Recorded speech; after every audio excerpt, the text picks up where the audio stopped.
ချမ်းသာတိုင်းစိတ်ချမ်းသာတယ်လို့မအောင်မေ့လေနဲ့ပစ္စည်းဥစ္စာချမ်းသာပြီးစိတ်ဆင်းရဲနေတဲ့ပုဂ္ဂိုလ်တွေလောကမှာအများကြီးပဲပစ္စည်းချမ်းသာတာစိတ်ချမ်းသာတာနဲ့တခြားစီပဲเนาะလူတွေမှာပူမှုတွေနဲ့နေကြတယ်တောကเนาะစိတ်ချမ်းသာတဲ့လူကလည်းတောကတွေပိုးတယ်ပစ္စည်းဥစ္စာအတွက်တောကဖြစ်တယ်เนาะပစ္စည်းဥစ္စာအတွက်တောကဖြစ်တယ်သာသမီရှိတဲ့ပုဂ္ဂိုလ်ကသာသမီအတွက်တောကဖြစ်ရတယ်เนาะကားရှိတဲ့ပုဂ္ဂိုလ်ကကားအတွက်တောကဖြစ်တယ်တိုက်ရှိတဲ့ပုဂ္ဂိုလ်ကတိုက်အတွက်တောကဖြစ်တယ်အားလုံးဟာတောကလေးတွေနဲ့ပဲနေကြတာအဲ့ဒီတောကဆိုတာဒေါမနတပဲဒေါသနဲ့ရှင်တွဲပြီးတော့ဖြစ်ပေါ်လာတဲ့ခံစားမှုဝေဒနာတစ်ခုပဲပေါ့အဲ့ဒါလည်းပဲအကုသိုလ်ပဲပေါ့ဒါကြောင့်မလို့တောကကင်းအောင်နေခြင်းလို့ရှိရင်မလုပ်ရမလဲလို့ဆိုရင်တွေ့တာမှုတွေကိုရှောင်ရတယ်တွေ့တာမှုရှိလေလေတောကကြီးလေလေတွေ့တာမှုကြီးလေလေတောကကြီးလေလေတွေ့တာမှုရှိသူတိုင်းတောကရှိတယ်ရှောင်လဲလို့မရဘူးတစ်ပင်ရှိရင်တစ်ရိပ်ရှိမှာပဲပေါ့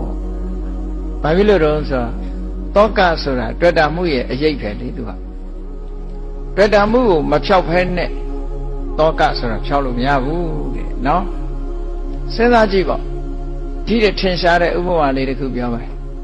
ကိုကအိမ်တစ်လုံးပိုင်ထားတယ်ဆိုတာဆိုဟောအဲ့ဒီအိမ်တစ်လုံးပိုင်ထားတဲ့အခါဆောင်းရာသီတို့နွေရာသီတို့ဗမာပြည်မှာဒီဟာမီးကခဏခဏလောင်တတ်တယ်မဟုတ်လားမီးမစိုးရင်ရဘူးလားစိုးရင်လည်းဆိုကြတဲ့တောကပဲကိုယ့်အိမ်မှာမီးစိုးရင်ရဟောစိုးရင်နေတာတောကကဲအဲ့ဒီအိမ်လေးကိုကြိုက်တဲ့ဈေးရလို့ရောင်းပလိုက်တယ်ရောင်းပလိုက်တဲ့အခါကျတော့အဲ့ဒီအိမ်လေးပေါ်မှာတောကဖြစ်သေးလားဘာလို့တော့ကိုမမပိုင်တော့တာကိုဟာလို့မတတ်မှတ်တော့ဘူးလေအဲ့တော့ကိုဟာလို့တတ်မှတ်မှတောကဆိုတာဖြစ်တာအဲ့ဒါကြောင့်မလို့အဲ့တော့တလောကလုံးကိုကိုဟာလို့မတတ်မှတ်နဲ့ကိုတောင်ကိုဟာလို့မတတ်မှတ်ဘူးဆိုလို့ရှင်တောကဘယ်သူ့အတွက်မှဖြစ်တော့ဘူးလေဒါကငါသားဒါငါသမီးဒါငါပစ္စည်းဒါငါအမေဒါငါအမငါမောင်နှမစသဖြင့်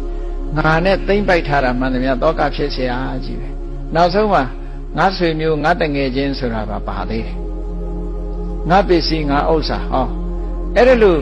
တွေ့တာမှုကိုအခြေခံပြီးတော့ထင်မြင်ယူဆမှုသိမ့်ပိုက်မှုတွေရှိနေသေးသမျှကာလပတ်လုံးသူတို့အတွက်မှာတောကဖြစ်မှာပဲနောက်ဆုံးမှာလူတွေကပြောကြတယ်